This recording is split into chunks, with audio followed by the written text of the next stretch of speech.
Thank you.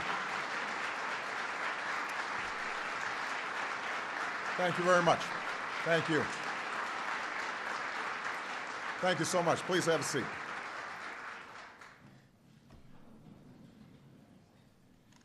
At the dawn of our republic, a small secret surveillance committee born out of the Sons of Liberty was established in Boston.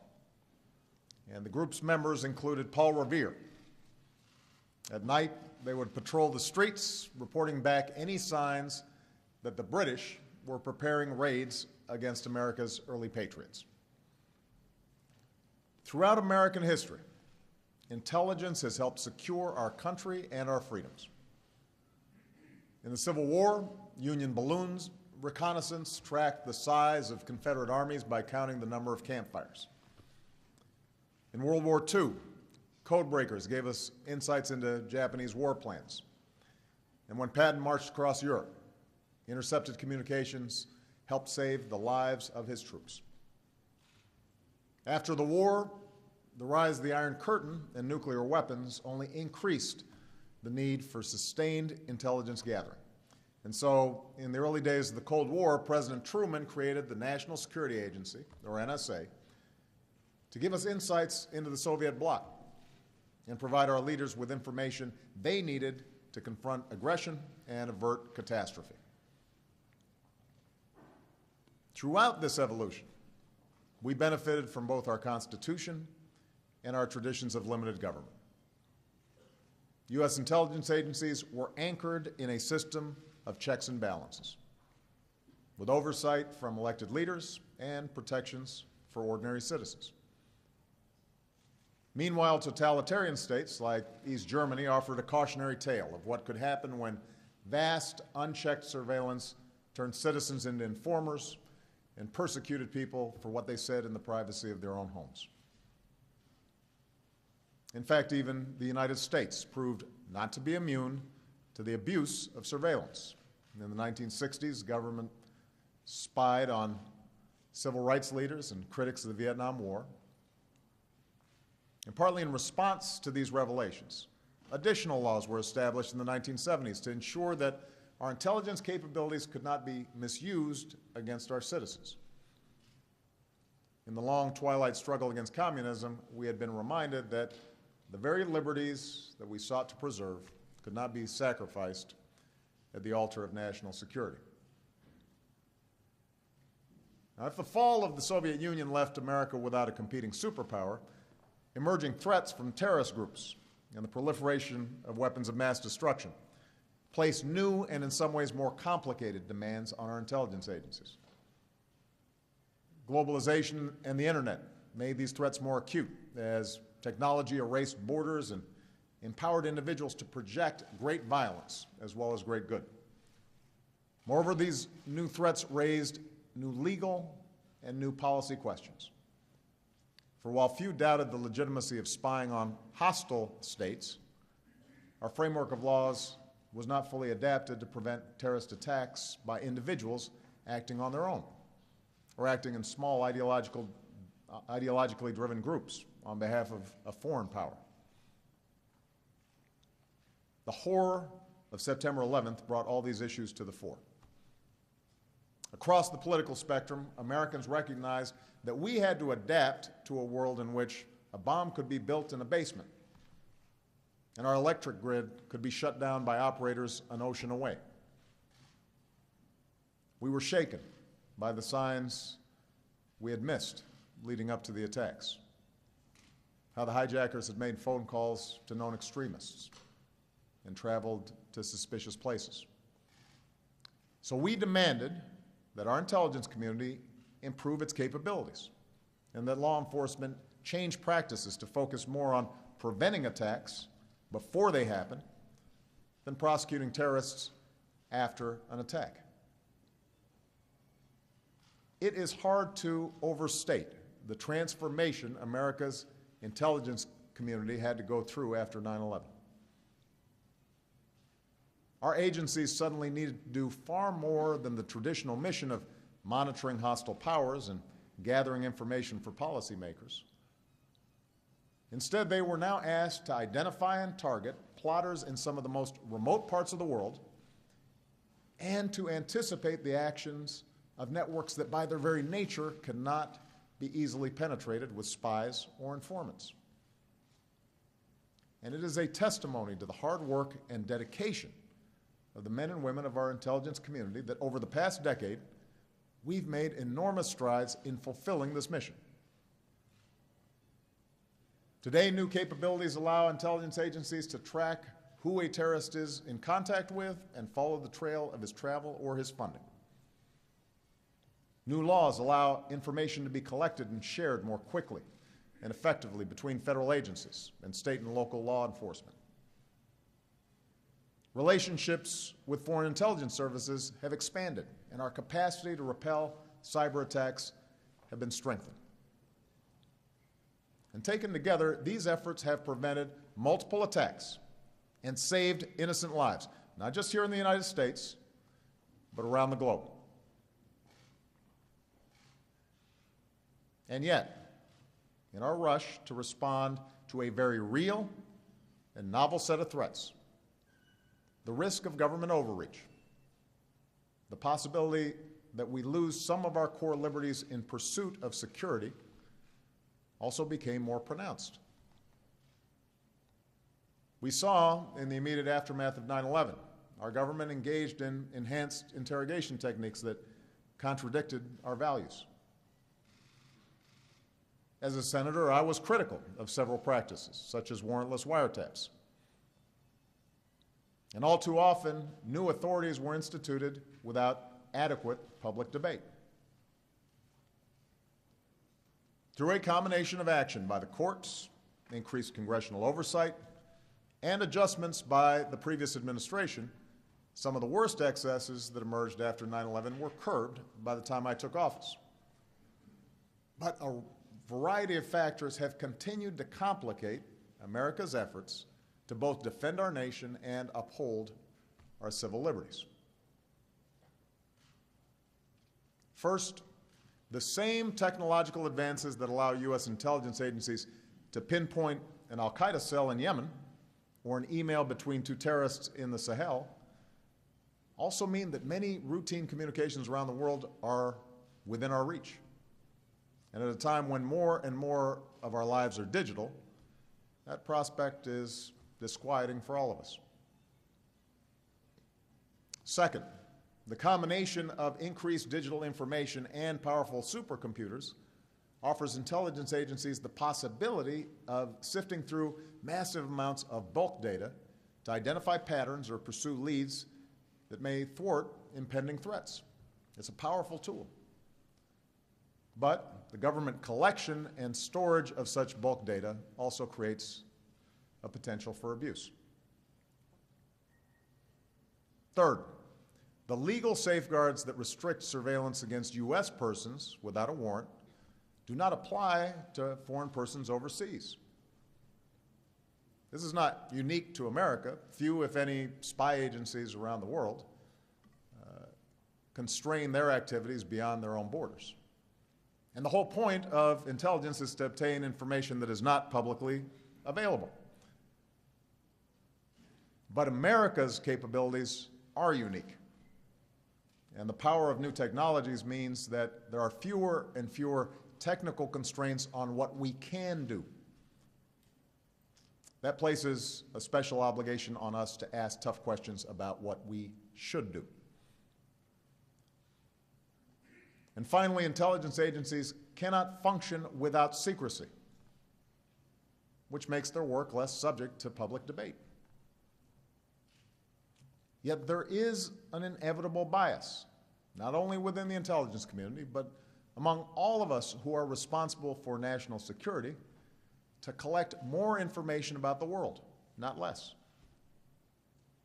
So in the absence of institutional requirements for regular debate and oversight that is public as well as private or classified, the danger of government overreach becomes more acute. And this is particularly true when surveillance technology and our reliance on digital information is evolving much faster than our laws. For all these reasons, I maintained a healthy skepticism toward our surveillance programs after I became president. I ordered that our programs be reviewed by my national security team and our lawyers. And in some cases, I ordered changes in how we did business.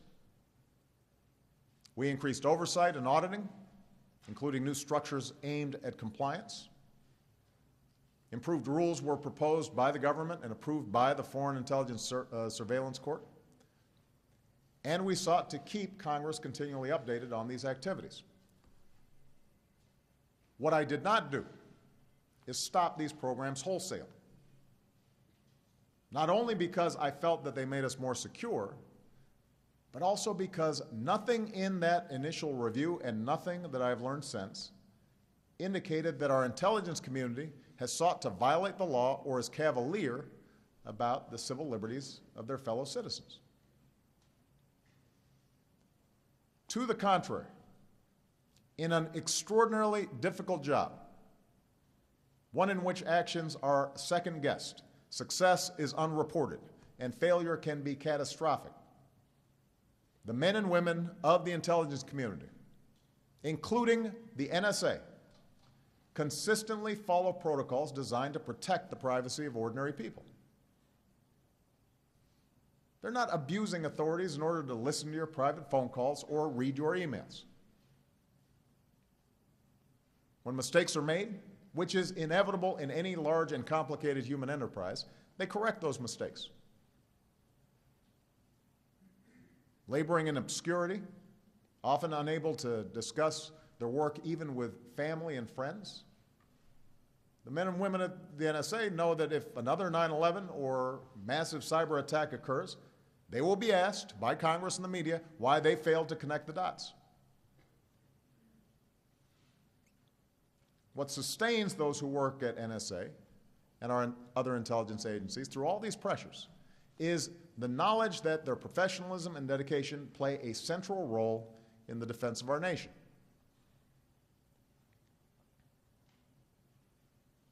Now, to say that our intelligence community follows the law and is staffed by patriots is not to suggest that I or others in my administration felt complacent about the potential impact of these programs. Those of us who hold office in America have a responsibility to our Constitution. And while I was confident in the integrity of those who lead our intelligence community, it was clear to me in observing our intelligence operations on a regular basis that changes in our technological capabilities were raising new questions about the privacy safeguards currently in place. Moreover, after an extended review of our use of drones in the fight against terrorist networks, I believed a fresh examination of our surveillance programs was a necessary next step in our effort to get off the open-ended war footing that we've maintained since 9/11. And for these reasons, I indicated in a speech at the National Defense University last May that we needed a more robust public discussion about the balance between security and liberty.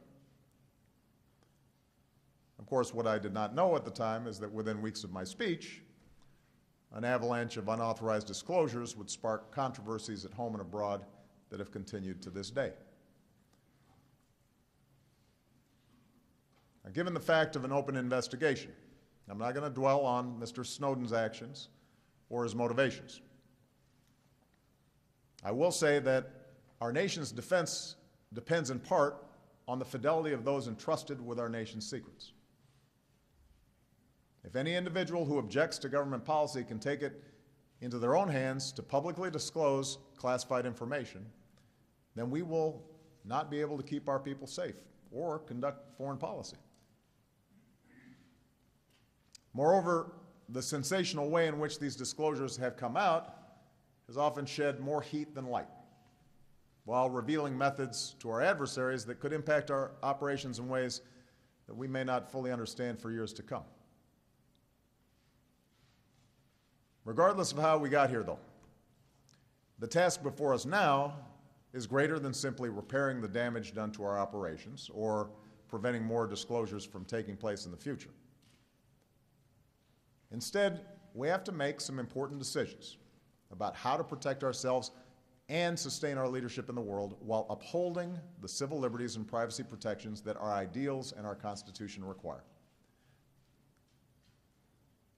We need to do so not only because it is right, but because the challenges posed by threats like terrorism and proliferation and cyber attacks are not going away anytime soon.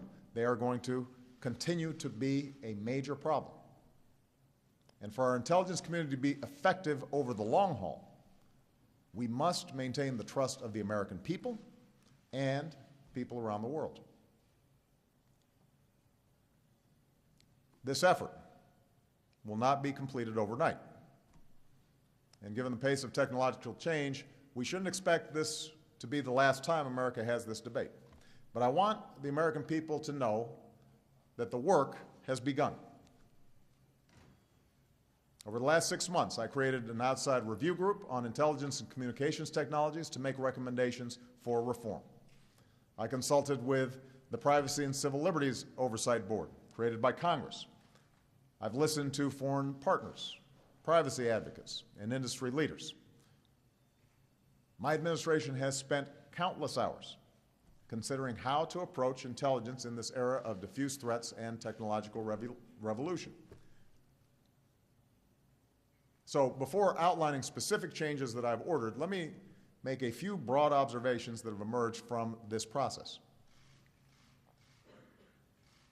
First, everyone who has looked at these problems, including skeptics of existing programs, recognizes that we have real enemies and threats and that intelligence serves a vital role in confronting them. We cannot prevent terrorist attacks or cyber threats without some capability to penetrate digital communications, whether it's to unravel a terrorist plot, to intercept malware that targets a stock exchange, to make sure air traffic control systems are not compromised, or to ensure that hackers do not empty your bank accounts. We are expected to protect the American people. That requires us to have capabilities in this field. Moreover, we cannot unilaterally disarm our intelligence agencies. There's a reason why BlackBerries and iPhones are not allowed in the White House Situation Room. We know that the intelligence services of other countries, including some who feign surprise over the Snowden disclosures, are constantly probing our government and private sector networks and accelerating programs to listen to our conversations and intercept our emails and compromise our systems. We know that. Meanwhile, a number of countries, including some who have loudly criticized the NSA, privately acknowledge that America has special responsibilities as the world's only superpower, that our intelligence capabilities are critical to meeting these responsibilities, and that they themselves have relied on the information we obtain to protect their own people.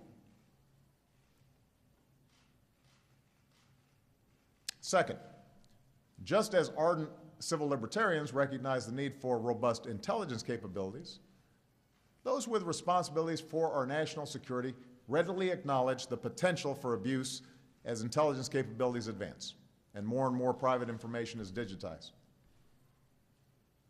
After all, the folks at NSA and other intelligence agencies are our neighbors. They're our friends and family. They've got electronic bank and medical records like everybody else. They have kids on Facebook and Instagram, and they know more than most of us the vulnerabilities to privacy that exist in a world where transactions are recorded and email and text and messages are stored, and even our movements can increasingly be tracked through the GPS on our phones. Third, there was a recognition by all who participated in these reviews that the challenges to our privacy do not come from government alone. Corporations of all shapes and sizes track what you buy, store and analyze our data, and use it for commercial purposes. That's how those targeted ads pop up on your computer and your smartphone periodically. But all of us understand that the standards for government surveillance must be higher. Given the unique power of the state, It is not enough for leaders to say, trust us, we won't abuse the data we collect. For history has too many examples when that trust has been breached. Our system of government is built on the premise that our liberty cannot depend on the good intentions of those in power. It depends on the law to constrain those in power. I make these observations to underscore that the basic values of most Americans when it comes to questions of surveillance and privacy converge a lot more than the crude characterizations that have emerged over the last several months. Those who are troubled by our existing programs are not interested in repeating the tragedy of 9/11. And those who defend these programs are not dismissive of civil liberties. The challenge is getting the details right, and that is not simple. In fact, during the course of our review, I've often reminded myself I would not be where I am today were it not for the courage of dissidents like Dr. King, who were spied upon by their own government. And as president, a president who looks at intelligence every morning, I also can't help but be reminded that America must be vigilant in the face of threats. Now, fortunately, by focusing on facts and specifics rather than speculation and hypotheticals, this review process has given me, and hopefully the American people, some clear direction for change. And today I can announce a series of concrete and substantial reforms that my administration intends to adopt administratively or will seek to codify with Congress. First, I have approved a new presidential directive for our signals intelligence activities, both at home and abroad. This guidance will strengthen executive branch oversight of our intelligence activities.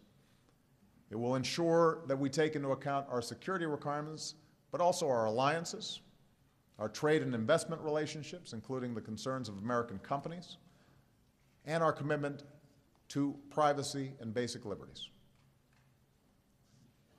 And we will review decisions about intelligence priorities and sensitive targets on an annual basis so that our actions are regularly scrutinized by my senior national security team. Second, we will reform programs and procedures in place to provide greater transparency to our surveillance activities and fortify the safeguards that protect the privacy of U.S. persons.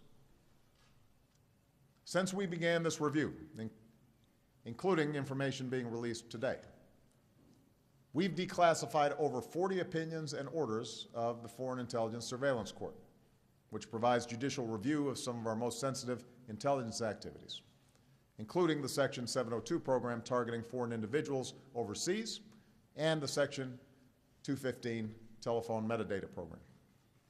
And going forward, I'm directing the Director of National Intelligence, in consultation with the Attorney General, to annually review, for the purposes of declassification, any future opinions of the court with broad privacy implications, and to report to me and to Congress on these efforts. To ensure that the court hears a broader range of privacy perspectives, I'm also calling on Congress to authorize the establishment of a panel of advocates from outside government to provide an independent voice in significant cases before the Foreign Intelligence Surveillance Court. Third, we will provide additional protections for activities conducted under Section 702, which allows the government to intercept the communications of foreign targets overseas who have information that's important for our national security. Specifically, I'm asking the Attorney General and DNI to institute reforms that place additional restrictions on government's ability to retain, search, and use in criminal cases communications between Americans and foreign citizens incidentally collected under Section 702. Fourth, in investigating threats, the FBI also relies on what's called national security letters, which can require companies to provide specific and limited information to the government without disclosing the orders to the subject of the investigation. Now, these are cases in which it's important that the subject of the investigation, such as a possible terrorist or spy, isn't tipped off. But we can and should be more transparent in how government uses this authority. I've therefore directed the Attorney General to amend how we use national security letters so that this secrecy will not be indefinite, so that it will terminate within a fixed time unless the government demonstrates a real need for further secrecy.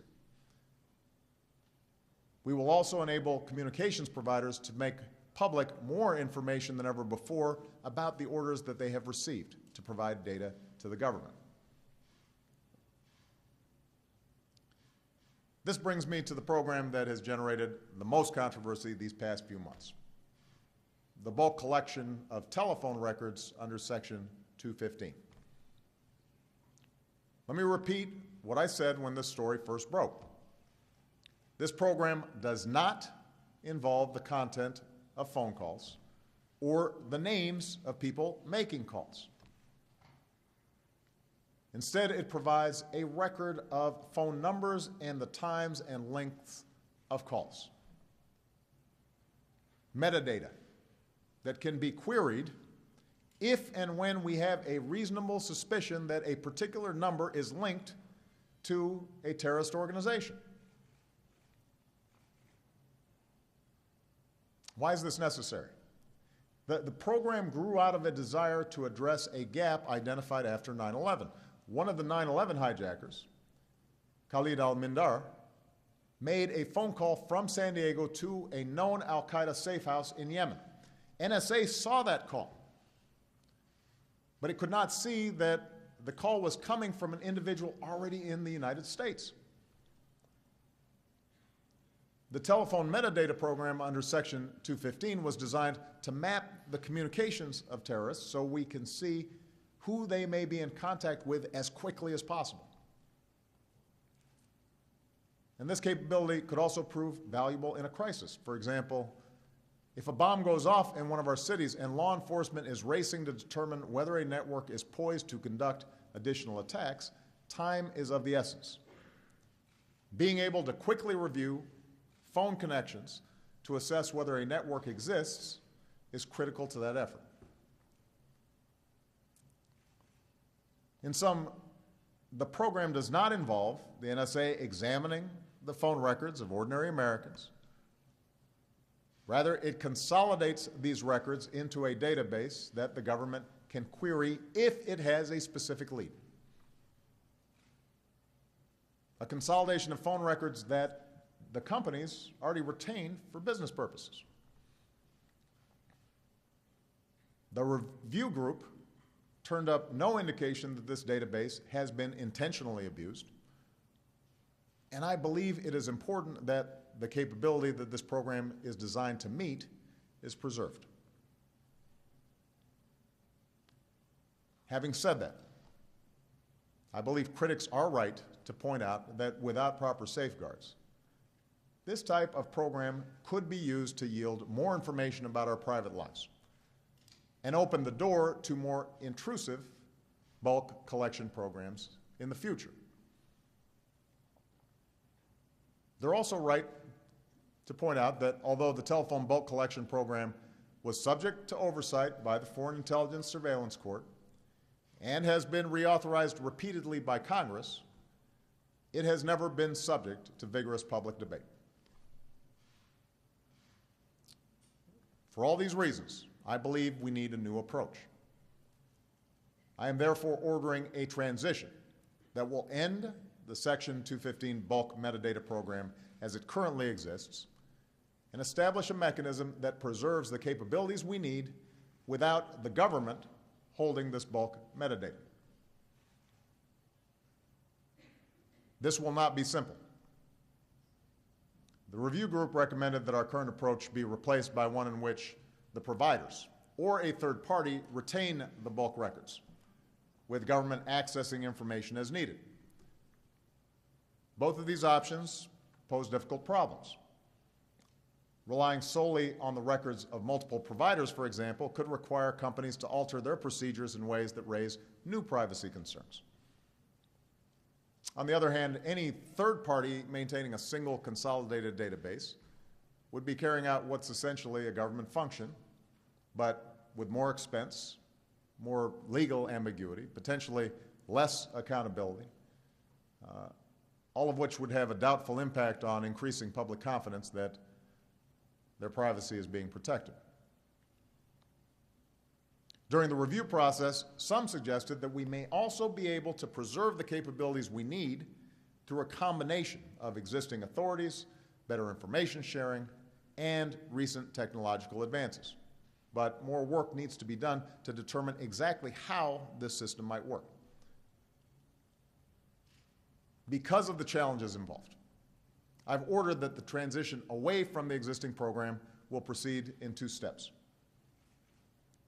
Effective immediately, we will only pursue phone calls that are 2 steps removed from a number associated with a terrorist organization instead of the current 3.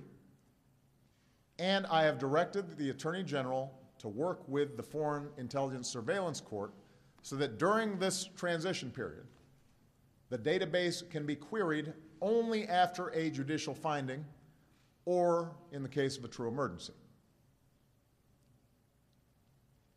Next, step 2. I've instructed the intelligence community and the Attorney General to use this transition period to develop options for a new approach that can match the capabilities and fill the gaps that the Section 215 program was designed to address without the government holding this metadata itself. They will report back to me with options for alternative approaches before the program comes up for reauthorization on March 28th. And during this period, I will consult with the relevant committees in Congress to seek their views, and then seek congressional authorization for the new program as needed. Now, the reforms I'm proposing today should give the American people greater confidence that their rights are being protected, even as our intelligence and law enforcement agencies maintain the tools they need to keep us safe. And I recognize that there are additional issues that require further debate. For example, some who participated in our review, as well as some members of Congress, would like to see more sweeping reforms to the use of national security letters, so that we have to go to a judge each time before issuing these requests. Here I have concerns that we should not set a standard for terrorism investigations that is higher than those involved in investigating an ordinary crime. But I agree that greater oversight on the use of these letters may be appropriate, and I'm prepared to work with Congress on this issue. There are also those who would like to see different changes to the FISA court than the ones I've proposed. On all these issues, I'm open to working with Congress to ensure that we build a broad consensus for how to move forward. And I'm confident that we can shape an approach that meets our security needs while upholding the civil liberties of every American. Let me now turn to the separate set of concerns that have been raised overseas and focus on America's approach to intelligence collection abroad. As I've indicated, the United States has unique responsibilities when it comes to intelligence collection. Our capabilities help protect not only our nation, but our friends and our allies as well. But our efforts will only be effective if ordinary citizens in other countries have confidence that the United States respects their privacy too. And the leaders of our close friends and allies deserve to know that if I want to know what they think about an issue, I'll pick up the phone and call them rather than turning to surveillance. In other words, just as we balance security and privacy at home, our global leadership demands that we balance our security requirements against our need to maintain the trust and cooperation among people and leaders around the world. For that reason, the new presidential directive that I've issued today will clearly prescribe what we do and do not do when it comes to our overseas surveillance.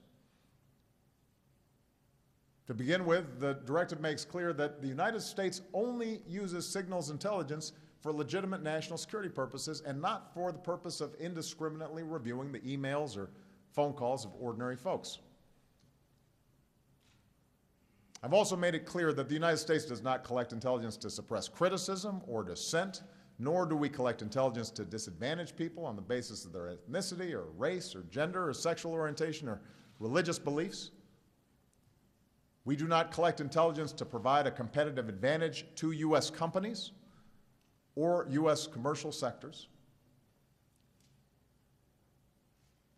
And in terms of our bulk collection of signals intelligence, U.S. intelligence agencies will only use such data to meet specific security requirements: counterintelligence, counterterrorism, counterproliferation, cybersecurity, force protection for our troops and our allies, and combating transnational crime, including sanctions evasion.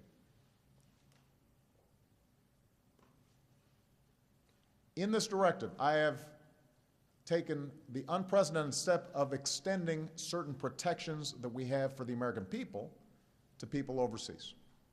I've directed the DNI, in consultation with the Attorney General, to develop these safeguards, which will limit the duration that we can hold personal information while also restricting the use of this information.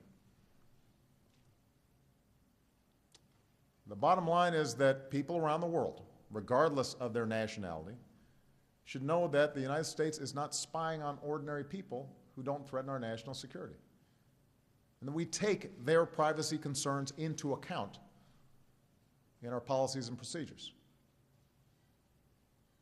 This applies to foreign leaders as well.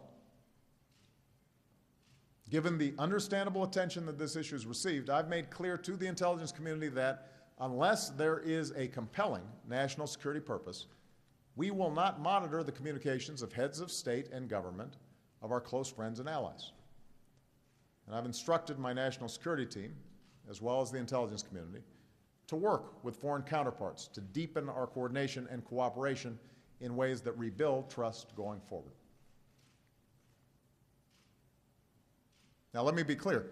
Our intelligence agencies will continue to gather information about the intentions of governments, as opposed to ordinary citizens, around the world, in the same way that the intelligence services of every other nation does. We will not apologize simply because our services may be more effective. But heads of state and government with whom we work closely and on whose cooperation we depend should feel confident that we are treating them as real partners. And the changes I've ordered do just that. Finally, to make sure that we follow through on all these reforms, I'm making some important changes to how our government is organized. The State Department will designate a senior officer to coordinate our diplomacy on issues related to technology and signals intelligence. We will appoint a senior official at the White House to implement the new privacy safeguards that I've announced today. I will devote the resources to centralize and improve the process we use to handle foreign requests for legal assistance, keeping our high standards for privacy while helping foreign partners fight crime and terrorism. I've also asked my counselor, John Podesta, to lead a comprehensive review of big data and privacy.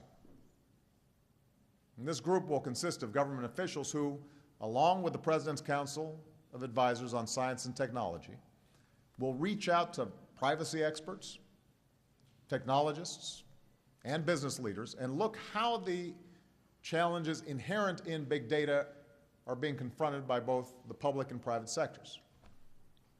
Whether we can forge international norms on how to manage this data, and how we can continue to promote the free flow of information in ways that are consistent with both privacy and security. For ultimately, what's at stake in this debate goes far beyond a few months of headlines or passing tensions in our foreign policy. When you cut through the noise, what's really at stake is how we remain true to who we are in a world that is remaking itself at dizzying speed. Whether it's the ability of individuals to communicate ideas, to access information that would have once filled every great library in every country in the world, or to forge bonds with people on the other sides of the globe. Technology is remaking what is possible for individuals and for institutions and for the international order. So while the reforms that I've announced will point us in a new direction, I am mindful that more work will be needed in the future. One thing I'm certain of, this debate will make us stronger. And I also know that in this time of change, the United States of America will have to lead. It may seem sometimes that America is being held to a different standard. And I'll admit, the readiness of some to assume the worst motives by our government can be frustrating. No one expects China to have an open debate about their surveillance programs, or Russia to take privacy concerns of citizens in other places into account. But let's remember, we are held to a different standard precisely because we have been at the forefront of defending personal privacy and human dignity. As the nation that developed the internet, the world expects us to ensure that the digital revolution works as a tool for individual empowerment, not government control. Having faced down the dangers of totalitarianism and fascism and communism, the world expects us to stand up for the principle that every person has the right to think and write and form relationships freely, because individual freedom is the wellspring of human progress. Those values make us who we are. And because of the strength of our own democracy, we should not shy away from high expectations. For more than 2 centuries, our Constitution has weathered every type of change because we've been willing to defend it, and because we've been willing to question the actions that have been taken in its defense. Today is no different. I believe we can meet high expectations. Together, let us chart a way forward that secures the life of our nation while preserving the liberties that make our nation worth fighting for. Thank you. God bless you. May God bless the United States of America. Thank you.